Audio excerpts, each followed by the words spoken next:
En plein cœur de Marseille, dans les archives secrètes de l'ancien couvent Sainte-Marguerite, un dossier poussiéreux révèle une vérité que 3 siècles d'histoire ont tenté d'effacer.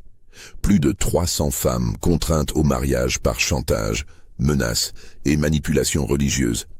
Leur bourreau? Une famille respectée, les Davroux, qui transformèrent le sacrement du mariage en instrument de terreur et de profit. Si cette révélation vous glace déjà le sang, n'hésitez pas à vous abonner à cette chaîne.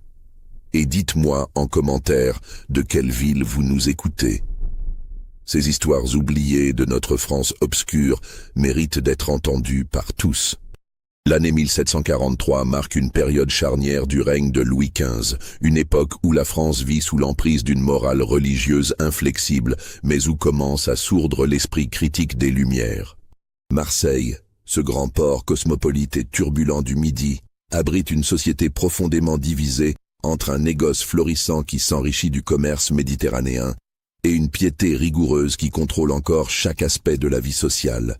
La cité phocéenne, avec ses ruelles étroites qui serpentent entre les collines calcaires et la mer étincelante, résonne du fracas des charrettes chargées d'épices orientales, du cri des marchands ambulants et des cloches innombrables qui rythment la vie quotidienne.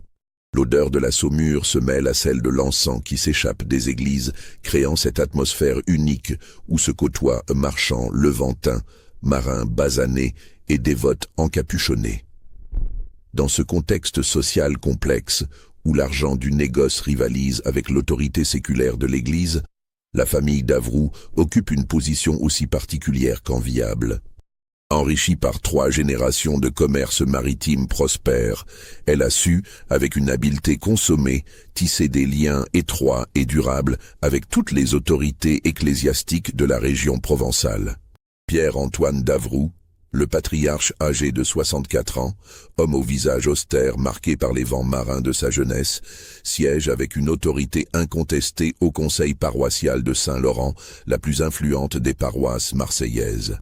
Sa stature imposante, ses cheveux blancs soigneusement poudrés et son regard perçant d'un bleu délavé lui confèrent une prestance naturelle qui impressionne autant qu'elle inquiète. Ses mains, autrefois calleuses du travail maritime, se sont affinées au contact des parchemins et des registres, mais conservent cette force qui sait se faire respecter. Sa femme, Marguerite Élise, née Montclair, issue d'une famille de la petite noblesse provençale ruinée par les guerres, compense l'humiliation sociale de sa jeunesse par un zèle religieux ostentatoire. À 58 ans, cette femme au port altier et au sourire contraint préside avec une autorité de fer l'œuvre charitable des Dames de la Miséricorde. Institution respectable qui cache, sous ses dehors charitables, des activités bien moins avouables. Son visage, jadis d'une beauté froide, s'est durci au fil des années, creusé par une amertume profonde que dissimule mal sa dévotion affichée. Leurs 2 fils incarnent parfaitement la stratégie familiale d'infiltration des institutions. Jean-Baptiste, l'aîné, âgé de 36 ans, a hérité de la carrure et du regard pénétrant de son père. Notaire royal depuis 15 ans, il manie la plume avec la même dextérité que son père maniait autrefois les cordages.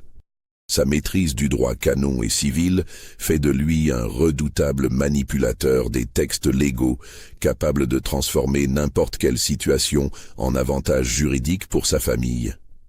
Henri-Louis, le cadet de 32 ans, a choisi une voie différente mais complémentaire.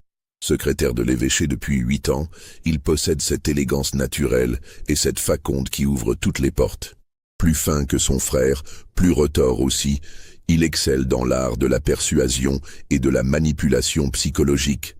Son visage avenant, ses manières raffinées et sa culture théologique impressionnent autant les simples fidèles que les hauts dignitaires ecclésiastiques.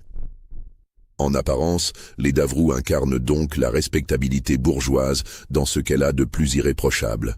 Leur hôtel particulier, magnifique demeure de 3 étages, située rue de la République, dans le quartier le plus élégant de Marseille, accueille régulièrement dans ses salons lambrissés prêtres influents, magistrats respectés et négociants prospères. Les conversations qui s'y déroulent résonnent apparemment de discussions pieuses, de projets caritatifs et de méditations sur la grandeur divine. Les appartements, meublés avec un goût exquis, témoignent de la richesse familiale. Tapisseries flamandes aux murs, bibliothèque remplie d'ouvrages de théologie et de droit, services de porcelaine de Sèvres pour les réceptions, argenterie ciselée, héritée des générations précédentes. Chaque détail respire l'opulence discrète et la piété sincère, créant cette atmosphère feutrée où se nouent les alliances et se concluent les affaires les plus délicates. Pourtant, derrière cette façade soigneusement construite et minutieusement entretenue, se cache un commerce infiniment plus sombre, plus cruel et plus profitable que tous les négoces maritimes réunis. Un matin de novembre 1743, alors que la tramontane fouette les ruelles de Marseille et que les premières pluies d'automne transforment les pavés en miroirs glissants, sœur Marie-Angélique du Sacré-Cœur, âgée de 23 ans, frappe d'une main tremblante à la lourde porte de chêne du couvent des Ursulines. Dans ses bras, serré contre sa poitrine comme un trésor fragile, elle tient un nourrisson emmitouflé dans des langes grossiers dont les petits poings s'agitent faiblement dans l'air froid du matin. Son visage, d'une pâleur mortelle, est marqué par l'épuisement et une terreur si profonde qu'elle semble avoir pénétré jusqu'à son âme. Ses yeux, jadis d'un bleu limpide, portent désormais cette expression hagarde de ceux qui ont contemplé l'abîme de la méchanceté humaine. Ses cheveux châtains, autrefois soigneusement tressés, s'échappent en mèches folles de sa coiffe froissée, et sa robe de bure, déchirée par endroits, témoigne d'une fuite précipitée dans la nuit. La sœur Tourière, alertée par les coups insistants, ouvre la porte et pousse un cri d'effroi en découvrant cette apparition fantomatique. Marie-Angélique, dont les jambes ne la portent plus, s'effondre sur le seuil, serrant toujours son enfant contre elle comme si sa vie en dépendait. Ses lèvres bleues par le froid murmurent des mots incompréhensibles, entrecoupés de sanglots déchirants. « Vite, prévenez la mère supérieure !» chuchote la Tourière à une novice qui passe. « Et apportez des couvertures chaudes, du bouillon, et faites venir sœur Marthe, notre infirmière. » La mère supérieure, Françoise de Montpellier, femme d'une 50aine d'années au regard perçant et à la sagesse éprouvée par 30 années de vie religieuse, accourt aussitôt. Son visage buriné par les années de prière et de méditation exprime une inquiétude profonde en découvrant l'état de la jeune femme. Ses yeux gris, habituellement emplis de cette sérénité que confère une foi inébranlable, se troublent en contemplant cette détresse absolue. Transportée dans l'infirmerie du couvent, Marie-Angélique met plusieurs heures à recouvrer suffisamment de force pour pouvoir parler. Quand enfin elle trouve la voix, c'est pour prononcer ces mots qui vont ébranler les fondements même de la foi de la Mère supérieure en la nature humaine. « Mère supérieure », murmure-t-elle d'une voix brisée, si faible qu'il faut se pencher pour l'entendre. « Ils m'ont forcé à l'épouser. Monsieur Davroux m'a dit que si je refusais, je serais interné à vie pour fornication et blasphème contre l'institution sacrée du mariage. Il m'a dit que j'étais une créature déchue, que seule cette union pourrait racheter mon âme perdue. » Les mots sortent par bribes, entrecoupés de silences douloureux et de sanglots qui secouent son corps frêle. La mère supérieure, habituée aux confessions les plus secrètes et aux drames les plus intimes, sent néanmoins un frisson glacé parcourir son échine. Il y a dans ce récit quelque chose de si monstrueux qu'elle peine à en croire ses oreilles. Marie-Angélique, fille d'un modeste artisan cordonnier du quartier des Accoules, était entrée au service des Davroux comme gouvernante 2 ans plus tôt. Orpheline de mère depuis l'âge de 15 ans, elle avait dû quitter l'école paroissiale pour subvenir aux besoins de sa famille. Travailleuse infatigable et pieuse jusqu'à la dévotion, elle avait rapidement su gagner la confiance de ses maîtres par son sérieux et sa discrétion. « J'étais heureuse de servir cette famille si respectable », continue-t-elle, ses doigts noueux serrant convulsivement les draps de l'infirmerie. Madame Davroux me traitait avec bienveillance, m'offrait même parfois ses robes usagées. Monsieur Henri-Louis était toujours courtois, me parlait avec respect, s'intéressait à mes lectures pieuses. Mais sa beauté discrète et naturelle, cette grâce innocente qui transparaissait malgré ses vêtements modestes, ainsi que sa vulnérabilité sociale évidente, avait rapidement attiré l'attention perverse d'Henri Louis, le fils cadet. Homme cultivé et manipulateur, il avait su jouer sur la reconnaissance et l'admiration que lui portait la jeune servante. Il me disait que j'étais différente des autres domestiques, poursuit Marie-Angélique, une amertume infinie dans la voix, qu'il voyait en moi une âme noble, une intelligence rare. Il m'apportait des livres, me parlait de poésie, me faisait des compliments sur ma piété. Peu à peu, j'ai commencé à éprouver pour lui des sentiments que je n'aurais jamais dû ressentir. Henri Louis avait mené sa séduction avec la patience d'un prédateur expérimenté. Promesses de mariage murmurées dans l'ombre des couloirs, serments d'amour éternel échangés dans la bibliothèque familiale, baisers volés lors des absences de ses parents. Il avait su créer cette bulle d'intimité coupable où la jeune fille, éblouie par l'attention de son maître, avait peu à peu abandonné ses défenses. Je croyais qu'il m'aimait vraiment, sanglote-t-elle. Je croyais que Dieu avait mis cet amour sur notre chemin. Quand j'ai découvert que j'attendais un enfant, j'étais certes terrifiée, mais aussi secrètement heureuse. Je pensais que nous allions pouvoir nous marier, que notre union serait bénie par l'Église. Mais la réalité s'était révélée bien plus cruelle. À l'annonce de la grossesse, Henri Louis avait soudain changé de visage. L'amoureux tendre s'était transformé en bourgeois soucieux de sa réputation. Fini les promesses, fini les serments. Il fallait maintenant gérer discrètement ce problème embarrassant. Il m'a dit que tout était ma faute, continue Marie-Angélique, ses yeux fixant un point invisible au plafond. Que j'avais séduit un homme de bien, que j'étais une créature du diable déguisée en servante pieuse. Il m'a menacé de me faire enfermer si je révélais notre liaison. Puis il a disparu, parti soi-disant pour des affaires urgentes à Paris. La jeune femme décrit alors la convocation qui avait scellé son destin. Madame d'Avroux, informée de la situation par son fils, avait fait appeler Marie-Angélique dans son bureau privé, cette pièce austère, aux murs tapissés de portraits de famille et de crucifix dorés où se prenaient toutes les décisions importantes de la maisonnée. Elle était assise derrière son secrétaire d'ébène, raconte Marie-Angélique, sa voix prenant une inflexion presque mécanique, comme si elle récitait une leçon apprise par cœur. Elle ne m'a pas regardé une seule fois pendant qu'elle parlait. Elle m'a dit que ma conduite était un scandale, que j'avais souillé l'honneur de sa famille, mais que, par charité chrétienne, elle allait me donner une chance de racheter ma faute. C'est alors qu'avait été présenté monsieur Raoul Vernet, veuf de 58 ans, ancien clerc défroqué pour ivrognerie, homme au visage buriné par la débauche et aux mains tremblantes d'alcoolique.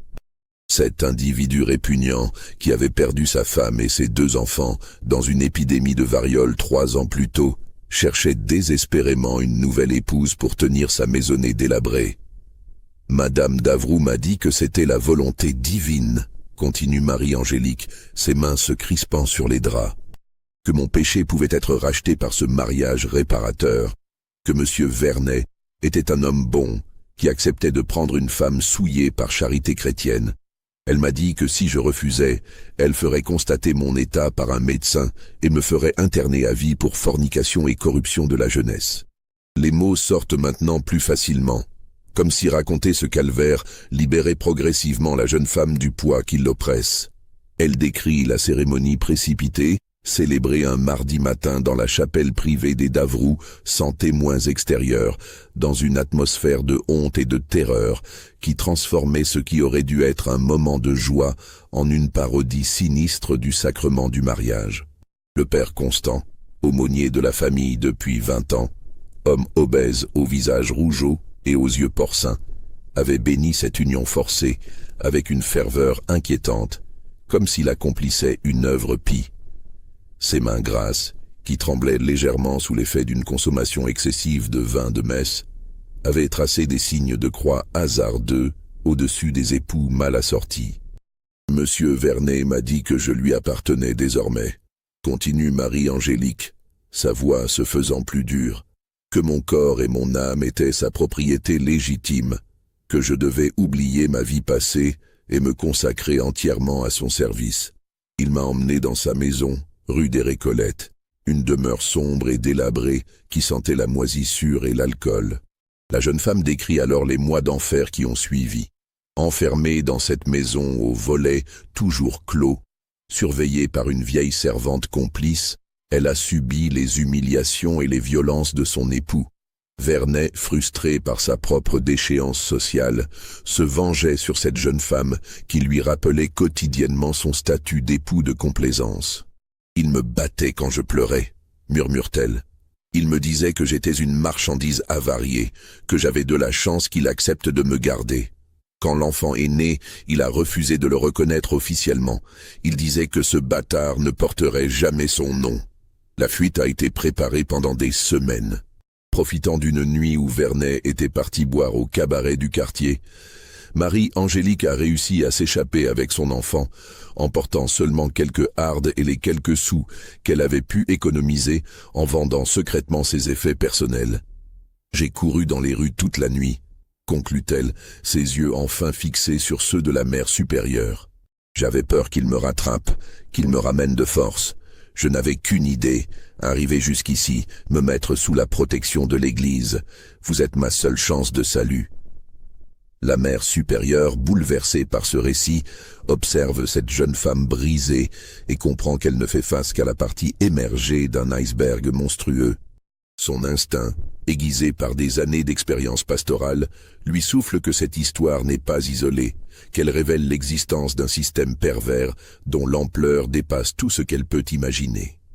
Les semaines qui suivent cette révélation troublante voient la mère supérieure mener discrètement, mais avec une détermination inflexible, une enquête minutieuse sur les agissements de la famille Davroux. Son approche méthodique, fruit de son expérience d'ancienne éducatrice avant d'entrer dans les ordres, lui permet rapidement de découvrir que l'histoire tragique de Marie-Angélique n'est malheureusement pas un cas isolé. Utilisant le réseau complexe de relations qui unit les différentes congrégations religieuses de la région, elle commence à recueillir des témoignages troublants auprès de ses consoeurs. Chaque conversation, chaque confidence échangée dans le secret des parloirs révèle de nouveaux éléments inquiétants sur les méthodes de cette famille apparemment si respectable. Dans les registres paroissiaux qu'elle consulte avec l'aide discrète de prêtres amis, elle découvre des anomalies si nombreuses et si flagrantes qu'elles ne peuvent être le fruit du hasard. Des mariages célébrés dans l'intimité la plus stricte, sans les bans préalables pourtant obligatoires, impliquant systématiquement des femmes jeunes et des hommes nettement plus âgés. Les témoins de ces unions expédiées sont invariablement des membres de la famille Davroux ou des personnes appartenant à leur cercle d'influence immédiat. Plus troublant encore, elle observe que ces mariages suivent un schéma récurrent. Les épouses sont toujours issues de milieux modestes, souvent orphelines ou filles de famille en difficulté financière, tandis que les époux appartiennent à cette catégorie d'hommes en marge de la société respectable. Veufs âgés, prêtres défroqués, anciens militaires en retraite, négociants ruinés cherchant à restaurer leur image sociale. Sœur Thérèse de l'Incarnation, religieuse âgée de 60 ans au couvent voisin de Saint-Joseph, femme d'une sagesse éprouvée et d'une discrétion absolue, lui confie lors d'une promenade dans les jardins du cloître. « J'ai entendu bien des rumeurs troublantes, ma chère mère. Des jeunes filles qui disparaissent soudainement de leur foyer, puis réapparaissent quelques semaines plus tard, mariées à des hommes qu'elles n'ont jamais rencontrés auparavant. On dit dans les quartiers populaires que les Davroux reçoivent des sommes considérables pour ces arrangements particuliers. Cette révélation incite la mère supérieure à approfondir son investigation. Elle découvre bientôt que le réseau d'influence des Davroux s'étend bien au-delà des simples cercles bourgeois marseillais. Leur fortune, bâtie sur 3 générations de commerce maritime, leur permet de corrompre ou d'influencer un nombre impressionnant de personnes occupant des positions clés dans la société provençale. Les pièces du puzzle se mettent lentement mais sûrement en place. Les Davroux ont créé un système d'une sophistication diabolique, exploitant avec un cynisme absolu la honte sociale et la terreur religieuse pour transformer la détresse humaine en source de profits considérables. Leur méthode révèle une connaissance approfondie des failles de leur société.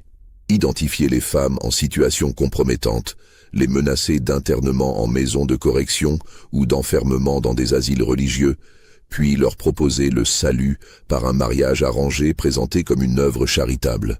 Mère Marie-Louise de l'Assomption, supérieure du couvent de la Visitation, femme d'une quarantaine d'années au visage austère mais aux yeux bienveillants, confirme ses soupçons lors d'une conversation secrète dans la sacristie de sa chapelle. Nous avons reçu plusieurs fois la visite de Madame Davroux, accompagnée de son fils Henri-Louis. Il venait nous demander de surveiller certaines de nos pensionnaires, prétextant des inquiétudes sur leur conduite morale. Nous avons toujours refusé, mais d'autres établissements ont sans doute été moins scrupuleux. Cette révélation éclaire d'un jour nouveau la stratégie des Davroux. Ils ne se contentent pas d'exploiter les situations compromettantes existantes. Ils créent un réseau de surveillance et d'espionnage qui leur permet d'identifier précocement les victimes potentielles et de les prendre dans leur filet avant qu'elles puissent chercher d'autres solutions à leurs problèmes. L'enquête révèle également l'existence d'un système de chantage particulièrement pervers. Les Davroux accumulent systématiquement des informations compromettantes sur les familles influentes de la région, créant ainsi un climat de terreur silencieuse qui dissuade toute dénonciation de leurs activités.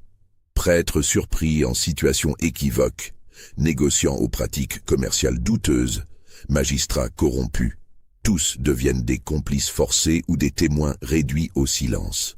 Sœur Marthe de la Compassion, ancienne infirmière devenue religieuse après avoir perdu son mari dans un accident de navigation, apporte un témoignage particulièrement éclairant. J'ai soigné plusieurs jeunes femmes qui portaient des marques de violence.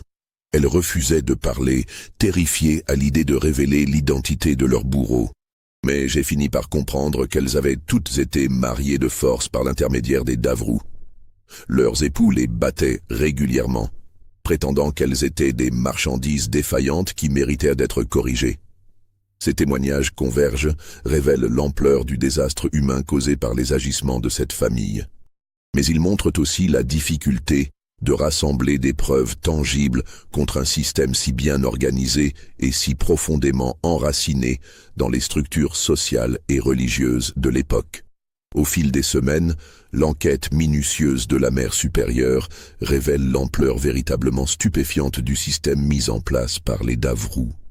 Loin d'être une simple affaire de mariages arrangés, elle découvre l'existence d'un réseau criminel d'une sophistication remarquable, impliquant de nombreuses institutions religieuses de la région et s'étendant bien au-delà des frontières de la Provence.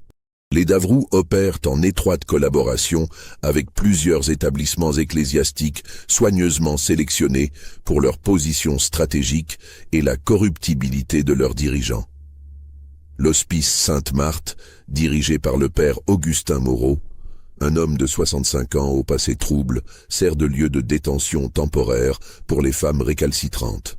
Cet établissement, officiellement destiné à accueillir les indigents et les malades mentaux, dissimule en réalité des cellules d'isolement où les victimes sont persuadées d'accepter les propositions matrimoniales. Le père Moreau, ancien aumônier militaire révoqué pour ivrognerie et détournement de fonds, a trouvé dans cette collaboration avec les Davroux un moyen de restaurer sa situation financière. Cet homme corpulent au visage rougeau, aux mains toujours tremblantes et au regard fuyant, dirige son établissement avec une cruauté particulière envers les femmes qui lui sont confiées. Il n'hésite pas à utiliser des méthodes d'intimidation physique et psychologique pour briser la résistance de ses pensionnaires. Le couvent de la Visitation, malgré les réticences initiales de sa supérieure, participe également au système par l'intermédiaire de sœur Agnès du Saint-Sacrement, économe de l'établissement. Cette femme de 45 ans, aigrie par des années de frustration et de petitesse, a développé une véritable haine envers ses consoeurs plus jeunes et plus attractives. Elle se charge d'identifier parmi les novices et les pensionnaires celles qui pourraient présenter des problèmes moraux et transmet discrètement ces informations aux Davrous. L'investigation révèle également l'existence d'un troisième complice institutionnel particulièrement important, le séminaire Saint-Charles, dirigé par Monseigneur Étienne de Fleurieux, homme de 70 ans officiellement respecté, mais secrètement corrompu. Ce prélat, issu d'une famille noble désargentée, utilise sa position pour fournir aux Davrous des informations sur les familles en difficulté financière et les scandales étouffés de la haute société provençale. Les hommes qui acceptent de participer à ces mariages arrangés forment un groupe hétéroclite mais uni par des intérêts communs et des faiblesses personnelles que les Davrous exploitent avec un cynisme consommé. Veuves âgées cherchant une nouvelle épouse pour un coût minimal, prêtres défroqués en quête de respectabilité sociale, négociants ruinés désireux d'acquérir une façade morale, anciens militaires en retraite ayant besoin d'une domestique gratuite. Tous payent grassement les Davrous pour leurs services, tout en fournissant une façade de légitimité à leurs activités criminelles. Parmi ces complices, certains noms reviennent régulièrement dans les témoignages recueillis. Maître Antoine Girard, ancien procureur révoqué pour prévarication, âgé de 55 ans, a épousé 4 femmes différentes en 6 ans, chacune d'elles ayant mystérieusement disparu après quelques mois de mariage. Capitaine Honoré Brun, ancien officier de dragon démis de ses fonctions pour brutalité, entretient une véritable collection d'épouses successives dans différentes propriétés rurales de la région. Jean-Baptiste Davrou, en tant que notaire royal, joue un rôle central dans cette organisation criminelle. Sa maîtrise du droit civil et canon lui permet de rédiger des contrats de mariage d'une précision juridique redoutable, transformant chaque union en piège légal inextricable. Ces documents, rédigés dans un jargon incompréhensible pour les victimes, stipulent que l'épouse renonce à tous ses droits patrimoniaux, y compris sur ses biens propres et sa descendance future. Plus pervers encore, ces contrats contiennent des clauses secrètes qui permettent aux époux de revendre leur femme à d'autres hommes en cas de défaillance conjugale ou de manquement au devoir d'épouse. Cette pratique, parfaitement illégale mais habilement dissimulée dans les méandres du droit, transforme littéralement ces femmes en esclaves sexuels et domestiques vendus au plus offrant. Henri-Louis, fort de sa position privilégiée au secrétariat de l'évêché, exploite sa connaissance intime des rouages administratifs ecclésiastiques pour obtenir rapidement les dispenses nécessaires à l'accélération des procédures matrimoniales. Sa culture théologique et son charisme naturel lui permettent de convaincre les prélats les plus réticents de la nécessité de ces mariages réparateurs, présentés comme des œuvres de miséricorde chrétienne. Si ces révélations vous donnent déjà des frissons, n'hésitez pas à liker cette vidéo et dites-moi en commentaire ce que vous pensez de ces méthodes. Car vous n'avez encore rien entendu du plus effroyable. Un registre secret, découvert par hasard dans les papiers personnels de Pierre-Antoine Davrou lors d'une perquisition discrète organisée par un clerc de confiance de la mère supérieure, révèle l'aspect le plus sordide et le plus terrifiant de leur commerce. Ce document, rédigé de la main même du patriarche dans une écriture serrée et méthodique, répertorie chaque femme avec une précision comptable qui glace le sang.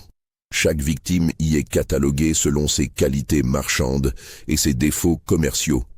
Âge, degré de beauté évalué sur une échelle de 1 à 10, fortune familiale estimée, nature précise du scandale qui l'a compromise, résistance psychologique présumée et surtout, prix de vente potentiel. Les annotations marginales, griffonnées d'une écriture plus hâtive, révèlent un cynisme absolu. Celle-ci pleure trop, réduire le prix. Excellente reproductrice, majorée de 50 livres. Famille influente, négociée discrètement. Les prix pratiqués par les Davrous varient selon des critères d'une précision marchande révoltante, allant de 50 livres pour les cas difficiles. Femmes vieillissantes ou au passé particulièrement compromettant, jusqu'à 300 livres pour les pièces de choix. Jeunes filles de bonne famille, momentanément fragilisées par des circonstances malheureuses. Plus troublante encore, Le registre mentionne une catégorie particulière de cas spéciaux qui révèle l'extension progressive des activités criminelles de la famille. On y trouve des femmes de la petite noblesse déchue, contraintes au mariage pour éviter l'opprobre social, des épouses d'hommes partis en guerre ou en voyage commercial, devenues vulnérables pendant l'absence prolongée de leur mari, des filles de familles rivales des Davrous, éliminées de la concurrence commerciale par le chantage et la contrainte matrimoniale. Cette dernière catégorie révèle que les Davrous ne se contentent pas de profiter passivement de la détresse existante. Ils la créent activement, orchestrant avec une habileté diabolique des situations compromettantes pour forcer leurs victimes dans leur filet. Scandales montés de toutes pièces, témoignages fabriqués, preuves falsifiées, tous les moyens sont bons pour alimenter leur commerce ignoble. Le document contient également des listes détaillées de clients réguliers et de fournisseurs de marchandises. Parmi ces derniers figurent des noms qui font frémir: prêtres chargés de recueillir les confessions compromettantes, domestiques corrompus espionnant leurs maîtres, marchands créant artificiellement des dettes pour fragiliser leurs débiteurs, et même certains médecins établissant de faux certificats de grossesse ou de maladie mentale. La sophistication du système révélé par ce registre dépasse tout ce que la mère supérieure avait pu imaginer. Les Davrous ont créé une véritable industrie du malheur, avec ses fournisseurs, ses clients, ses circuits de distribution et ses méthodes de contrôle qualité. Chaque aspect de leur commerce est pensé, organisé, optimisé pour maximiser les profits, tout en minimisant les risques de découverte. Les annotations les plus récentes du registre révèlent une expansion inquiétante des activités. De nouvelles catégories apparaissent. Veuves exploitables, femmes ayant perdu leur mari et susceptibles d'être facilement manipulées, héritières isolées, jeunes femmes dont l'entourage familial pourrait être éliminé ou corrompu, filles de familles endettées, victimes potentielles dont les parents accepteraient n'importe quel arrangement pour éponger leurs dettes. Cette diversification révèle l'ambition croissante des Davrous. Ils ne se contentent plus d'exploiter les situations compromettantes existantes. Ils développent de nouvelles méthodes pour créer artificiellement de la vulnérabilité sociale et psychologique. Leur réseau s'étend, leurs méthodes se raffinent, leur cruauté s'approfondit. Le registre mentionne également des projets d'expansion géographique. Des contacts ont été établis avec des familles complices à Lyon, Toulon, Nice et même Gênes. L'objectif avoué est de créer un réseau international de traite matrimoniale, utilisant les circuits commerciaux méditerranéens pour déplacer les victimes loin de leur famille et de leurs repères sociaux. L'automne 1743 apporte une série de développements inquiétants qui transforment progressivement l'enquête discrète de la mère supérieure en une course contre la montre. Marie-Angélique, toujours réfugiée dans la sécurité relative du couvent des Ursulines, commence à recevoir des menaces de plus en plus explicites et terrifiantes. Les premières manifestations de cette campagne d'intimidation sont subtiles mais efficaces. Des lettres anonymes, rédigées dans une écriture déguisée, sont glissées sous la porte de sa cellule au petit matin. Ces messages, d'une brutalité psychologique remarquable, alternent promesses de pardon et menaces de mort. Retourne chez ton époux légitime ou subis les conséquences de ta désobéissance. Dieu punit les épouses rebelles par des châtiments éternels. Ton enfant bâtard paiera pour tes péchés si tu ne rentres pas dans le droit chemin. Ces lettres, analysées minutieusement par la mère supérieure, révèlent une connaissance intime de la personnalité de Marie-Angélique et de ses faiblesses psychologiques. Leurs auteurs savent exactement quels arguments utiliser pour ébranler sa résistance. Culpabilité religieuse, inquiétude maternelle, peur de l'isolement social. Cette précision dans la manipulation suggère l'intervention de personnes ayant une formation théologique approfondie et une expérience considérable dans la direction de conscience. Parallèlement à ces menaces épistolaires, d'autres formes d'intimidation se développent. Des silhouettes menaçantes sont aperçues dans les rues avoisinant le couvent, toujours présentes mais jamais directement agressives. Ces individus, décrits par les témoins comme des hommes d'âge mûr au visage dur et aux vêtements sombres, semble surveiller tous les mouvements de la communauté religieuse. Plus insidieux encore, des rumeurs malveillantes commencent à circuler dans les quartiers populaires de Marseille. Marie-Angélique est présentée comme une femme de mœurs dissolues qui aurait séduit puis abandonné un homme respectable, une mère indigne qui négligerait son enfant pour se réfugier dans la facilité de la vie conventuelle. Ces calomnies, répandues avec une efficacité redoutable, isolent progressivement la jeune femme de tous les soutiens potentiels qu'elle pourrait trouver dans la société civile. La mère supérieure, observant cette escalade avec une inquiétude croissante, comprend rapidement que la situation devient dangereuse non seulement pour Marie-Angélique, mais pour toute sa communauté. Les Davroux, conscients que leur système est menacé par cette dénonciation, ne reculent devant aucun moyen pour faire rentrer leurs victimes dans le silence. Face à cette menace grandissante, elle prend la décision courageuse de contacter discrètement Monseigneur Henri-François-Xavier de Belsunce-Castelmoron, évêque de Marseille depuis 1709. Ce prélat, âgé de 75 ans, jouit d'une réputation d'intégrité morale et de fermeté face à la corruption qui en fait l'interlocuteur idéal pour dénoncer les agissements des Davroux. Monseigneur de Belsunce, homme d'une culture immense et d'une piété sincère, s'est illustré pendant la Grande Peste de 1720 par son courage et son dévouement aux malades. Sa légitimité morale, reconnue par tous les fidèles de son diocèse, pourrait constituer la protection nécessaire pour mettre fin aux activités criminelles de cette famille. Cependant, les tentatives de communication de la mère supérieure se heurtent à un mur de silence particulièrement frustrant.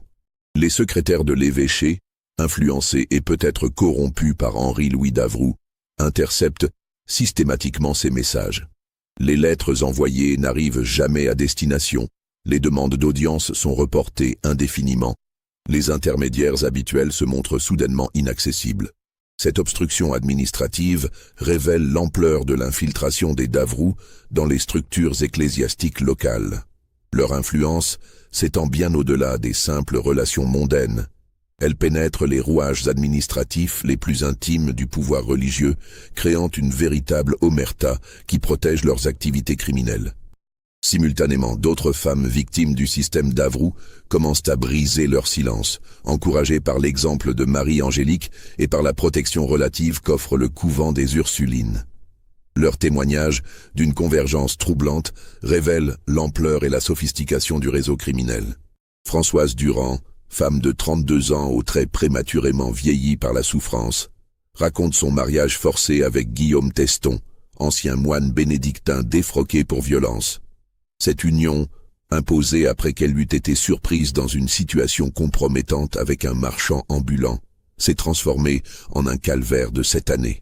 Il me battait quotidiennement, témoigne-t-elle d'une voix brisée, prétendant que j'étais une marchandise défectueuse qu'il fallait corriger. Il m'enfermait dans la cave de notre maison pendant des jours entiers, me nourrissant de pain sec et d'eau croupie. Catherine Morel, âgée de 28 ans, apporte un témoignage encore plus glaçant. Accusée d'adultère sur la base de faux témoignages orchestrés par les Davroux, elle a été contrainte d'épouser Siméon Fabre, ancien sergent d'armes, révoqué pour brutalité. Les Davroux avaient payé 3 hommes pour témoigner qu'ils m'avaient vu embrasser un autre homme que mon fiancé, raconte-t-elle. Ces mensonges ont suffi pour détruire ma réputation et me forcer dans leur filet. Mon mari m'a violé le soir même de notre mariage, me disant que j'étais une putain qui méritait d'être traitée comme telle. Elisabeth Bonnard, jeune femme de 25 ans au regard hanté, décrit sa tentative de fuite et son internement punitif de 3 mois à l'hospice Sainte-Marthe. J'ai essayé de m'enfuir la veille de mon mariage forcé, explique-t-elle. Le père Moreau m'a rattrapé et enfermé dans une cellule sans fenêtre, me nourrissant 1 fois par jour jusqu'à ce que j'accepte de me soumettre. Il me disait que Dieu punissait les femmes désobéissantes par la folie et la damnation éternelle. Ces témoignages convergents révèlent la sophistication croissante et l'extension territoriale du système Davroux. Les méthodes se raffinent, les complices se multiplient, la cruauté s'approfondit. Ce qui était initialement un commerce opportuniste s'est transformé en une véritable industrie du malheur, avec ses méthodes éprouvées, ses circuits de distribution et ses garanties de discrétion. Plus terrifiant encore, ces femmes révèlent que les Davrous ne se contentent plus d'exploiter les situations compromettantes existantes, ils les créent systématiquement. Des domestiques corrompus espionnent les familles bourgeoises, rapportant le moindre écart de conduite susceptible d'être exploité. Des prêtres complices recueillent les confessions compromettantes et les transmettent aux Davrous. Des marchands véreux créent des dettes fictives pour fragiliser leurs cibles et les rendre vulnérables au chantage. Le témoignage de Marguerite Olivier, femme de 35 ans issue d'une famille de petits commerçants, illustre parfaitement cette évolution. Les Davrous ont fait courir le bruit que mon mari était parti avec une autre femme, alors qu'il était simplement en voyage d'affaires à Gênes, raconte-t-elle. Cette rumeur a suffi pour détruire ma réputation et me rendre vulnérable à leurs propositions. Quand ils m'ont présenté leur solution matrimoniale, j'étais tellement isolé socialement que j'ai accepté sans résistance. Le registre secret s'enrichit de nouvelles catégories révélatrices de la diversification des activités criminelles. On y trouve désormais des veuves exploitables, femmes ayant perdu leur mari et susceptibles d'être facilement manipulées par des promesses de sécurité financière, des héritières isolées, jeunes femmes dont l'entourage familial pourrait être éliminé ou corrompu pour faciliter leur exploitation, et des filles de familles endettées, victimes potentielles dont les parents accepteraient n'importe quel arrangement pour éponger leurs dettes. Cette expansion révèle l'ambition grandissante des Davrous et leur capacité d'adaptation aux évolutions sociales. Ils ne se contentent plus d'un commerce artisanal basé sur les opportunités. Ils développent une approche industrielle, créant artificiellement les conditions de vulnérabilité nécessaires à leur activité. Le 15 janvier 1744, un événement totalement inattendu fait basculer définitivement la situation et précipite l'effondrement du système Davrous. Henri Louis, rentrant d'une mission officielle à l'évêché par une soirée particulièrement froide, découvre dans le salon familial une scène qui va ébranler toutes ses certitudes et révéler l'hypocrisie monstrueuse de sa famille. Sa propre sœur, Madeleine, âgée de 19 ans, se trouve en pleurs dans les bras de leur mère, Marguerite Élise. Cette jeune fille, élevée dans le cocon protecteur de la bourgeoisie marseillaise, incarnation de la pureté et de la respectabilité familiale, vient de révéler à sa mère un secret qui menace de détruire la réputation si soigneusement construite des Davrous. Madeleine, d'une beauté délicate et d'une intelligence vive, avait toujours été le joyau de la famille. Éduquée par les meilleures gouvernantes, formée aux arts d'agrément et à la dévotion chrétienne, elle représentait l'aboutissement parfait de l'ascension sociale des Davrous. Ses parents avaient déjà commencé à négocier discrètement son mariage avec un fils de bonne famille, union qui aurait consolidé leur position dans la haute société provençale. Mais cette façade parfaite vient de s'effondrer brutalement. Madeleine, malgré sa surveillance constante et son éducation rigoureuse, a succombé au charme d'Antoine Richelieu, jeune apprenti orfèvre de 22 ans, fils d'un artisan respecté mais sans fortune.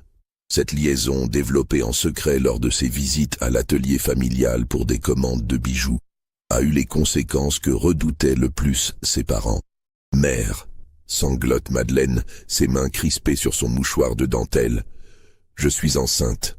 Antoine m'a promis le mariage, mais père ne l'acceptera jamais. Que vais-je devenir? Notre famille sera déshonorée à jamais. » Henri Louis, témoin de cette scène déchirante, se trouve pour la première fois de sa vie confronté à un dilemme moral d'une complexité insupportable. Lui qui a orchestré sans scrupule le malheur de centaines de femmes, voilà qu'il doit faire face à la même situation avec sa propre sœur. L'ironie de la situation ne lui échappe pas, mais elle ne fait qu'aggraver son trouble. Sa première réaction est celle d'un frère protecteur. L'idée d'appliquer à Madeleine les méthodes qu'il impose routinièrement aux autres femmes lui paraît non seulement inconcevable, mais monstrueuse. Comment pourrait-il contraindre sa sœur chérie à épouser un homme répugnant? Comment pourrait-il transformer cette jeune fille qu'il a vue grandir en marchandise matrimoniale? Pourtant, l'honneur familial, cette obsession qui guide toutes les décisions des Davroux, exige une solution rapide et discrète. Le scandale d'une grossesse illégitime dans leur propre famille détruirait irrémédiablement leur réputation et par conséquent leur capacité à poursuivre leurs activités lucratives. Pierre-Antoine Davroux, convoqué d'urgence par sa femme, arrive dans le salon familial avec cette autorité patriarcale qui ne souffre habituellement aucune contradiction. Mais face à la détresse de sa fille, cet homme impitoyable en affaires révèle une faille humaine inattendue. Ses yeux, habitués à calculer froidement le prix de la souffrance d'autrui, se troublent devant les larmes de son enfant. « Madeleine, dit-il d'une voix plus douce qu'à l'ordinaire, nous trouverons une solution. Notre famille a surmonté bien des épreuves. Celle-ci ne sera pas différente. Mais quelle solution? Les méthodes habituelles des Davroux sont-elles applicables à leur propre fille? L'apprenti orfèvre peut-il être éliminé ou corrompu? Un mariage forcé avec un homme complice est-il envisageable? C'est dans ce contexte de crise familiale aiguë que se produit l'événement qui va précipiter la chute définitive du système Davroux. Madeleine, dans un accès de désespoir et cherchant une oreille compatissante, décide de se confier à sœur Marie-Angélique lors d'une visite de courtoisie au couvent des Ursulines. Cette rencontre, arrangée par Marguerite Élise dans l'espoir que l'exemple d'une femme repentie pourrait influencer positivement sa fille, va avoir des conséquences diamétralement opposées à celles escomptées. Marie-Angélique, recevant Madeleine dans le parloir du couvent, reconnaît immédiatement dans cette jeune fille bourgeoise, terrorisée, sa propre détresse d'autrefois. Mais au lieu de la compassion attendue, elle éprouve une colère froide, en réalisant que la sœur de ses bourreaux va subir le même sort que toutes les autres victimes de cette famille. « Mademoiselle, lui dit-elle avec une détermination glacée, vous allez enfin comprendre ce que votre famille fait subir aux innocentes depuis des années. Votre frère va vous proposer un mariage forcé avec un homme que vous ne connaissez pas, que vous n'avez jamais vu, qui vous répugne peut-être. Vous allez devenir une marchandise, exactement comme nous toutes. » Madeleine, élevée dans l'ignorance totale des activités réelles de sa famille, écoute avec une stupeur grandissante le récit détaillé de Marie-Angélique. Cette révélation brutale de la vérité familiale la bouleverse plus profondément que sa propre situation. « Vous mentez !» s'exclame-t-elle d'abord. « Ma famille est respectable. Nous sommes des chrétiens pieux. Nous aidons les nécessiteux. » Mais Marie-Angélique, forte de son expérience douloureuse et des témoignages qu'elle a recueillis, détruit méthodiquement toutes les illusions de la jeune fille. Elle décrit avec une précision implacable les méthodes de chantage, les mariages forcés, les violences subies par les victimes, la corruption des institutions religieuses. « Votre frère Henri-Louis m'a violée », déclare-t-elle finalement. « Puis il m'a vendue comme une esclave à un homme violent. Votre famille commerce avec la chair humaine, mademoiselle. Et maintenant, c'est votre tour de devenir une marchandise. » Cette révélation brutale provoque chez Madeleine un effondrement psychologique complet. La jeune fille, confrontée simultanément à sa propre détresse et à la découverte de l'activité criminelle de sa famille, sombre dans une crise nerveuse qui nécessite l'intervention de l'infirmière du couvent. Quand elle reprend ses esprits, sa première réaction est de fuir le couvent pour confronter sa famille. Mais au lieu de nier les accusations de Marie-Angélique, elle exige des explications détaillées sur les activités réelles des Davroux. De retour dans l'hôtel familial, Madeleine fait irruption dans le bureau de son père avec une violence inhabituelle.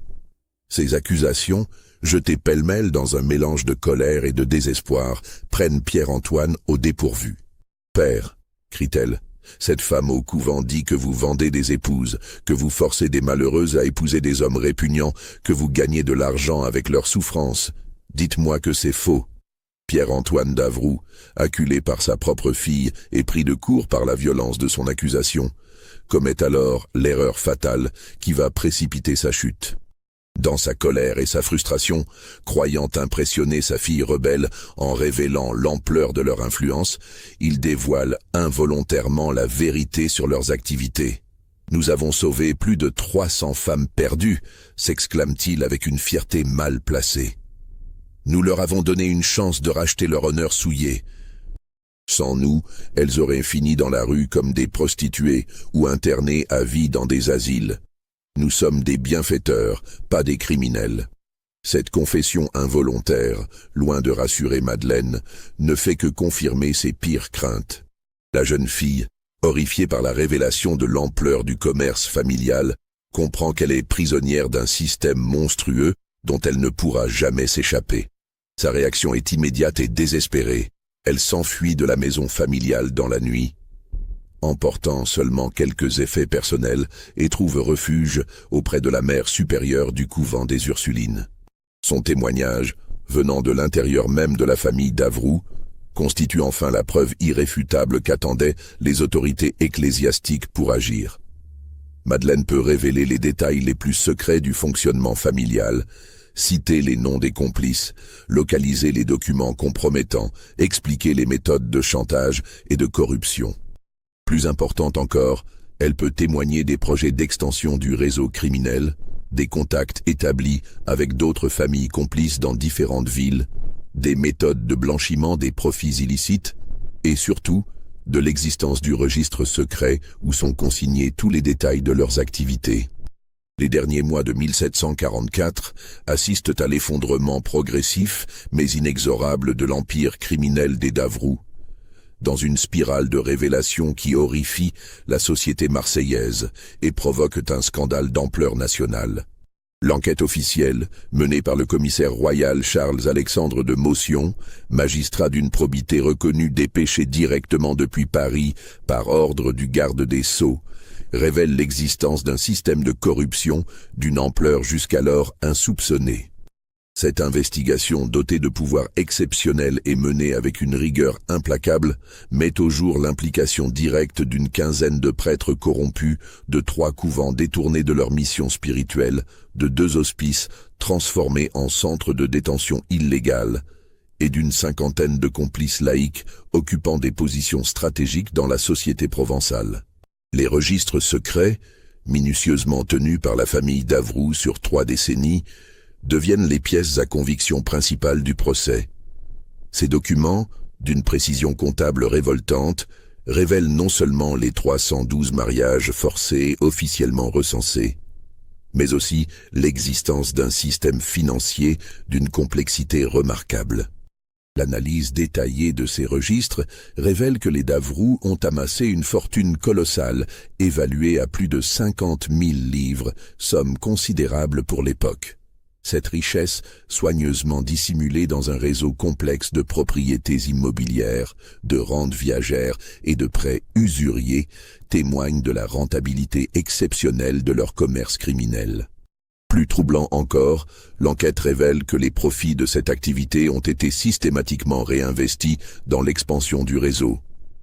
Les Davroux ont financé la corruption de nouveaux complices, l'acquisition de propriétés servant de centres de détention, et même la création de faux établissements religieux destinés à légitimer leurs activités.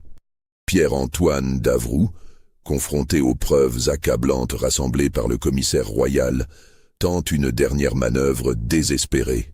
Il présente ses activités comme une œuvre charitable d'inspiration chrétienne, destinée à sauver l'honneur des femmes perdues et à restaurer l'ordre moral dans la société provençale.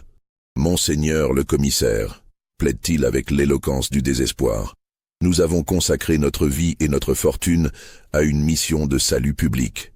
Ces femmes étaient déshonorées, promises à la perdition éternelle. Nous leur avons offert une chance de rédemption par le sacrement du mariage. Nos méthodes ont pu paraître rigoureuses, mais elles étaient nécessaires pour vaincre la résistance du péché. Mais cette défense, habilement construite, s'effondre immédiatement face aux témoignages de plus en plus nombreux des victimes. Ces femmes, encouragées par l'exemple de Marie-Angélique et protégées par l'autorité royale, brisent enfin leur silence pour révéler l'ampleur de leur souffrance. Leurs récits, d'une convergence troublante, réduisent à néant les prétentions charitables des Davroux. Violence conjugale systématique, séquestration, viol, chantage, corruption. Chaque témoignage ajoute une nouvelle dimension à l'horreur de ce système. Le procès, qui s'ouvre solennellement en mars 1745 dans la grande salle du palais de justice de Marseille, fait scandale dans toute la Provence et attire l'attention de la cour de Versailles. Les révélations quotidiennes, rapportées par les gazettes et colportées par les voyageurs, horrifient l'opinion publique et suscitent un mouvement de solidarité sans précédent envers les victimes. Les audiences révèlent progressivement des détails encore plus sordides. On découvre que certaines femmes ont été mariées de force, à plusieurs reprises, leurs époux précédents étant morts dans des circonstances suspectes, qui suggèrent la possibilité d'empoisonnement ou d'accidents arrangés. D'autres ont été séquestrées pendant des années dans des propriétés rurales isolées, contraintes à des travaux forcés sous prétexte de correction morale. Jean-Baptiste Davroux, le notaire, révèle sous la question, pratique encore légale à l'époque, l'existence d'un réseau similaire opérant dans les principales villes du royaume. Les familles complices, identifiées grâce à sa correspondance secrète, sont rapidement arrêtées à Lyon, Toulon, Avignon et même Paris. Ces arrestations révèlent l'ampleur nationale du phénomène. Les Davroux n'étaient pas des criminels isolés, mais les dirigeants d'un véritable réseau criminel organisé, avec ses ramifications, ses méthodes standardisées et ses circuits financiers sophistiqués. Henri Louis, le fils cadet, tente de fuir vers les États pontificaux en espérant trouver refuge auprès de complices ecclésiastiques. Mais il est arrêté à la frontière par les autorités savoyardes, alertées par les services du commissaire royal. Ses papiers personnels, saisis lors de son arrestation, révèlent des correspondances compromettantes avec des prêtres corrompus de Rome, suggérant une extension internationale du trafic. Ces documents révèlent notamment l'existence d'un projet d'exportation de marchandises matrimoniales vers les colonies américaines, où la pénurie de femmes rendrait cette activité particulièrement lucrative. Les Davroux avaient établi des contacts avec des planteurs de Saint-Domingue et de la Martinique, prêts à payer des sommes considérables pour obtenir des épouses européennes. Le verdict, rendu en septembre 1745 après 6 mois de procès, frappe l'opinion par sa sévérité. Pierre-Antoine Davroux, reconnu coupable de trafic d'êtres humains, de corruption, de chantage et de complicité de violence, est condamné aux galères à perpétuité. Cette sentence, particulièrement lourde pour un homme de son âge et de sa condition sociale, témoigne de la gravité exceptionnelle de ses crimes. Ses fils reçoivent des peines de 20 années de bagne, peine qui équivaut dans les faits à une condamnation à mort différée, tant les conditions de détention dans les galères royales sont réputées pour leur dureté.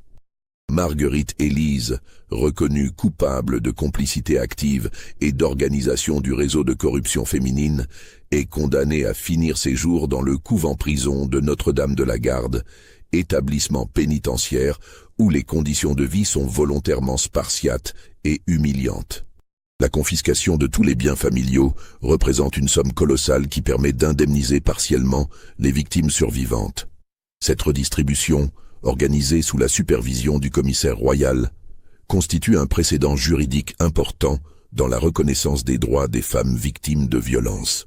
Mais cette justice humaine, aussi exemplaire soit-elle, ne peut effacer 3 décennies de souffrances infligées à des centaines de femmes innocentes. L'enquête révèle que beaucoup de victimes, marquées à vie par leur mariage forcé et les violences subies, ne retrouveront jamais un équilibre psychologique normal. Certaines de ces femmes, devenues veuves par la mort naturelle ou suspectes de leurs époux, découvrent avec amertume qu'elles ne peuvent se remarier légalement.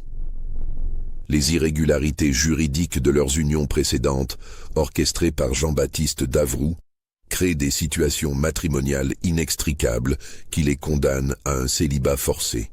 D'autres, rendus stériles par les violences conjugales ou les tentatives d'avortement clandestin, voient s'éteindre définitivement leurs espoirs de maternité. Quelques-unes, psychologiquement brisées par leurs épreuves, sombrent dans la folie et finissent leurs jours dans des asiles d'aliénés. Marie-Angélique, première à avoir brisé le mur du silence et dont le courage a permis la découverte de toute cette horreur, voit sa vie transformée par cette épreuve. Nommée supérieure du couvent des Ursulines en reconnaissance de son action courageuse, elle consacre le reste de son existence à l'accueil et à la protection des femmes victimes de violences domestiques. Sous sa direction, le couvent devient un véritable refuge pour les femmes en détresse, première institution de ce type en Provence. Son action pionnière inspire la création d'établissements similaires dans d'autres régions du royaume, jetant les bases d'un mouvement de protection féminine qui anticipera de plusieurs décennies les évolutions sociales de la fin du siècle. Madeleine d'Avroux, rongée par la culpabilité familiale et la honte du nom qu'elle porte, choisit de prendre le voile sous le nom de sœur Marie pénitente. Elle entre dans un ordre contemplatif particulièrement strict, celui des Clarisses, où elle mène une existence d'expiation et de prière destinée à racheter les crimes de sa famille. Son enfant, né quelques mois après le procès, est confié à une famille d'accueil pieuse qui accepte de l'élever dans l'ignorance de ses origines. Cette adoption discrète, organisée par la mère supérieure des Ursulines, permet à l'enfant innocent d'échapper au poids de l'hérédité criminelle. Les révélations du procès provoquent également une onde de choc dans les institutions religieuses de la région. Plusieurs couvents et hospices impliqués dans le réseau sont fermés temporairement pour purification spirituelle et réorganisation administrative. Les prêtres corrompus sont défroqués et exilés dans des monastères pénitentiaires où ils finissent leurs jours dans le silence et la pénitence. Cette épuration, menée avec une fermeté exceptionnelle par Monseigneur de Belcense, redonne à l'Église provençale une crédibilité morale qui avait été gravement entamée par le scandale. Le prélat, malgré son grand âge, dirige personnellement cette œuvre de régénération spirituelle qui marquera profondément la religiosité locale. Les registres secrets des d'Avroux, conservés dans les archives de l'évêché sous scellés royaux, continuent de révéler de nouveaux détails troublants, même après la fin du procès.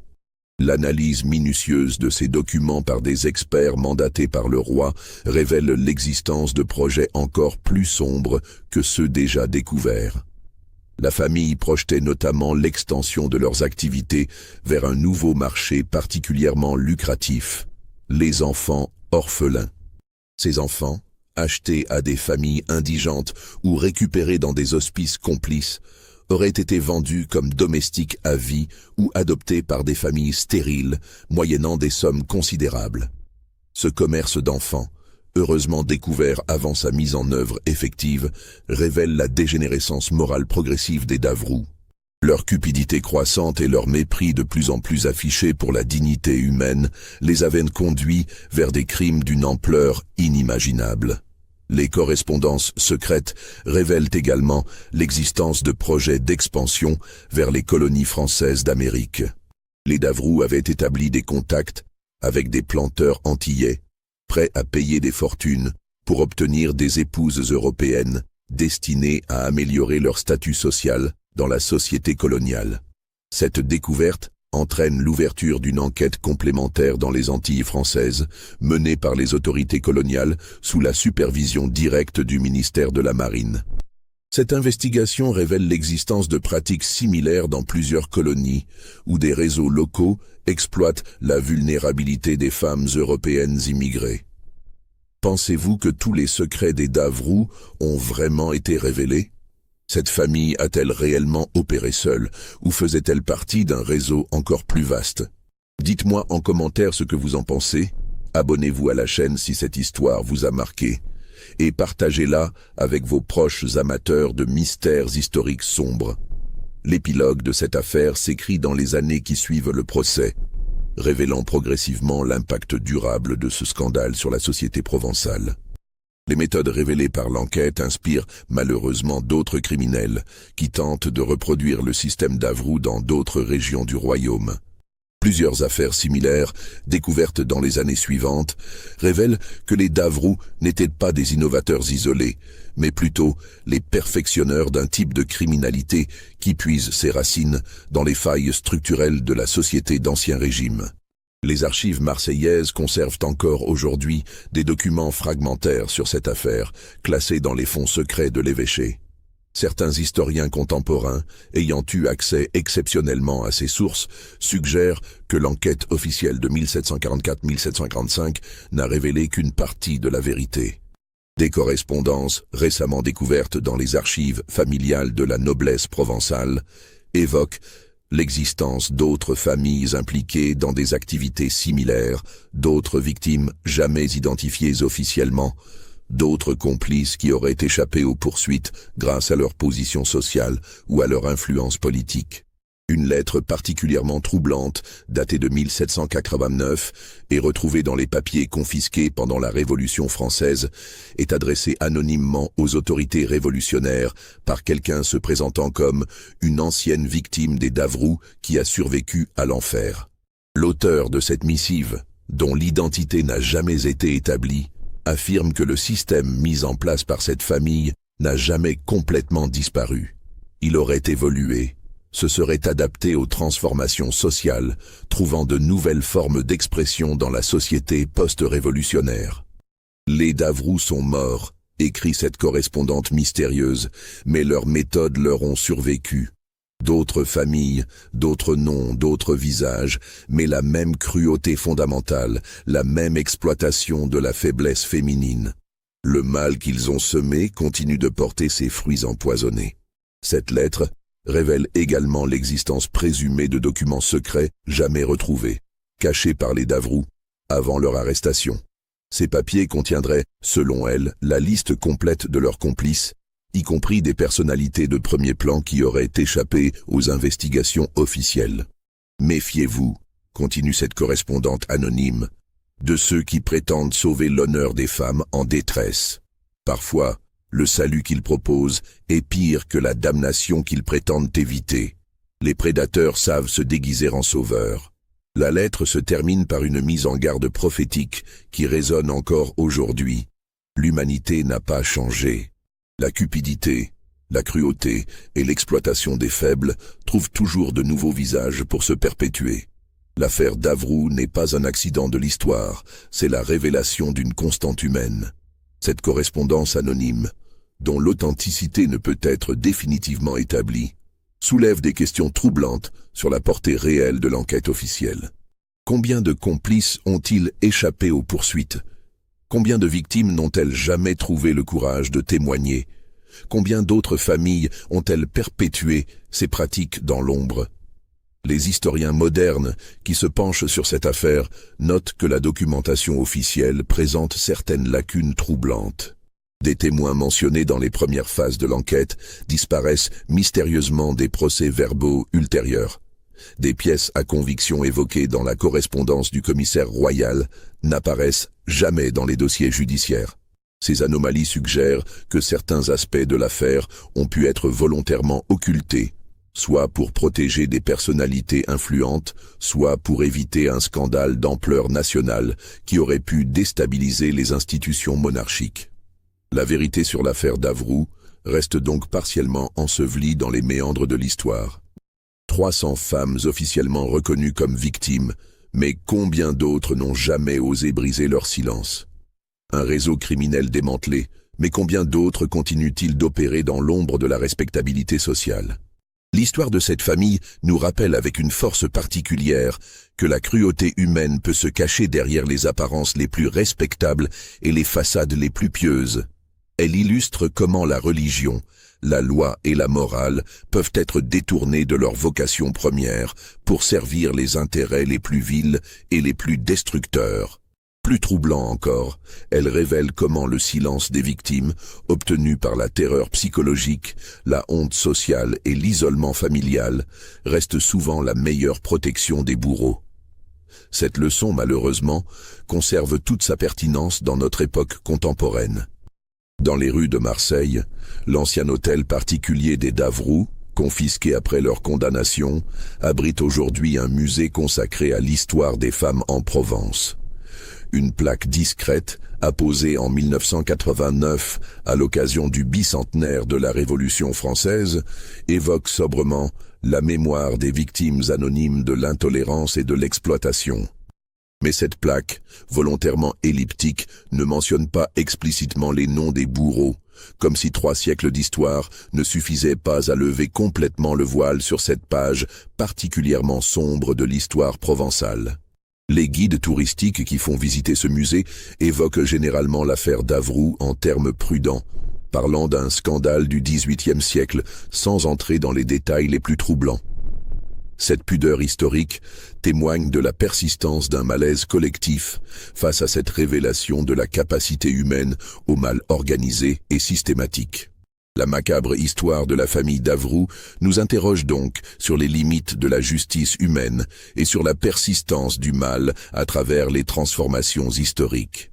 Elle nous rappelle que derrière chaque façade respectable peut se cacher une vérité monstrueuse, et que le prix du silence est parfois infiniment plus lourd que celui de la vérité. Cette histoire nous enseigne également que la vigilance collective est le seul rempart efficace contre l'exploitation des plus vulnérables. Elle montre comment l'indifférence sociale et l'aveuglement volontaire peuvent permettre à des systèmes criminels de prospérer pendant des décennies sous les apparences de la respectabilité. Enfin, elle nous rappelle que les victimes de l'exploitation et de la violence trouvent souvent dans le courage de témoigner leur seule possibilité de rédemption et de justice. Marie-Angélique, par son refus du silence, a non seulement sauvé sa propre dignité, mais aussi permis la libération de centaines d'autres femmes. Son exemple résonne encore aujourd'hui comme un appel à ne jamais accepter l'inacceptable, à ne jamais considérer comme normal ce qui blesse profondément notre humanité commune. Dans un monde où l'exploitation des plus faibles continue sous de nouvelles formes, l'histoire des D'Avroux conserve malheureusement toute sa pertinence et toute sa force d'avertissement.